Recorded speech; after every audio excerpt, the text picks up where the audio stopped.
انك تقلديني حرفيا طبعا وشكلا وكلاما ولبسا. لا، ايه انت هتستنسخيني ولا ايه؟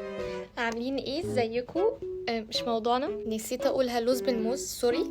بما اني مش فاضيه وعندي امتحانات فانا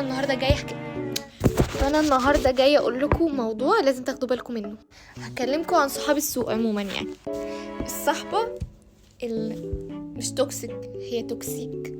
الصحبه المؤذيه، الصحبه اللي متحبلكيش الخير، هي دي. مش موضوعنا، هنكمل. وسوري ان انا بشوح لكم بايدي كده، معلش سوري، انا اسفه.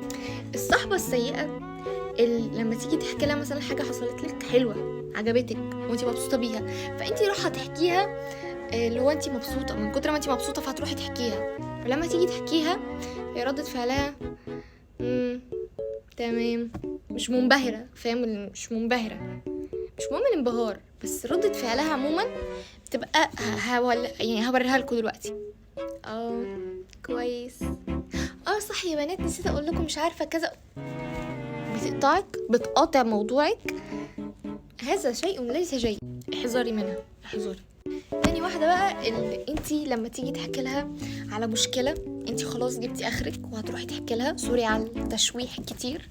فانتي لما تيجي تحكي لها المأساة بتاعتك او المشكلة، هي بتعمل حاجتين، واظن التانية هي اكتر حاجة بتتعمل، ان هي تسيب الموضوع بتاعك وتخش في موضوع تاني، اللي هو نفس الحالة برضو، اللي هو انت بتحكي لها فتقول مش عارفة ايه، فتيجي تخش في موضوعها هي وتكنسلك خالص. تانية بقى اللي هي بتحصل كتير، تقول طب ما كلنا كده ومش عارفة ايه، وكلنا بنعمل، وانا على فكرة اكتر منك. ده ما اسموش تهوين، ده اسمه ذل. انتي بجد انتي اتذليتي لما حكيت لها وما تحكيلهاش تاني، سوري يعني. تالت حاجة، البنت اللي تيجي تحكي لها على حاجة زي حاجة حصلت لك حلوة تستقلك، اللي هو مثلا حصلت لك موضوع جميل جدا، اتكرمتي مثلا، جبتي حاجة اللي كان نفسك فيها، حاجة مثلا غالية كان نفسك فيها وجبتيها أخيرا، تتعبي علشان توصلي لها ووصلت لها خلاص.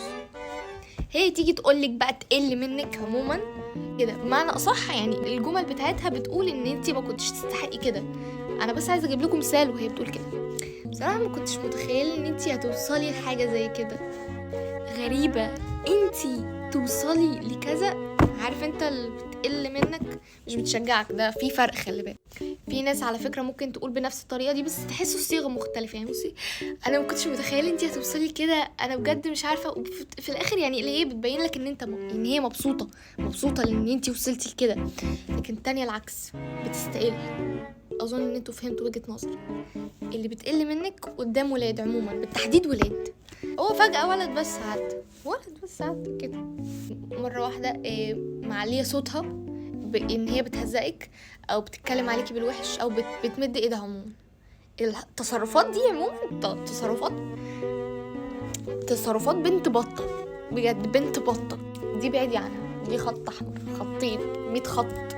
الصاحبة اللي دايما لما تيجي تحكي لها حاجة تيجي تطلع تحكي بره وتحكي لفلان وعلان، وهي تبقى انتي قايله لا ما تقوليش، لا ما تعمليش، هي تروح قايله او حكي عن سيرتك بالوحش عموما، او قايله كلام غلط اللي هو كلام مش صحيح عني، مش دي صفاتي، فاهمين؟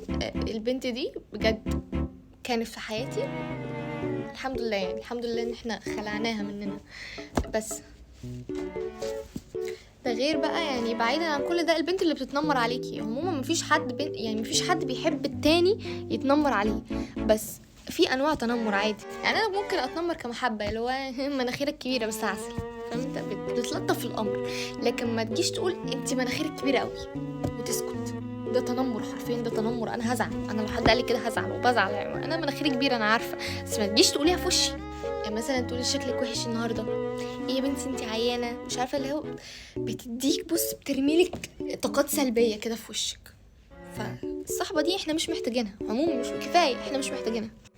اخر حاجه القلوده، انا بكره الناس القلوده والله، الا لو يعني يعني قلبها صافي شويه وقلدتني ماشي، بس انك تقلديني حرفيا طبعا وشكلا وكلاما ولبسا، لا، ايه انت هتستنسخيني ولا ايه؟ مش عارفه انا كده في حد تاني سقط مني ولا لا، بس هم دول اللي انا فاكراهم، هم دول اللي انا شفتهم في حياتي، واتمنى ان انا كنت فدتكم. انا طبعا فتحت الفيديو وقلت كل الكلام ده عشان حجه ان انا مش عايزه اذاكر، انا مش عايزه افتح كتاب واذاكر. بس كده، السلام عليكم.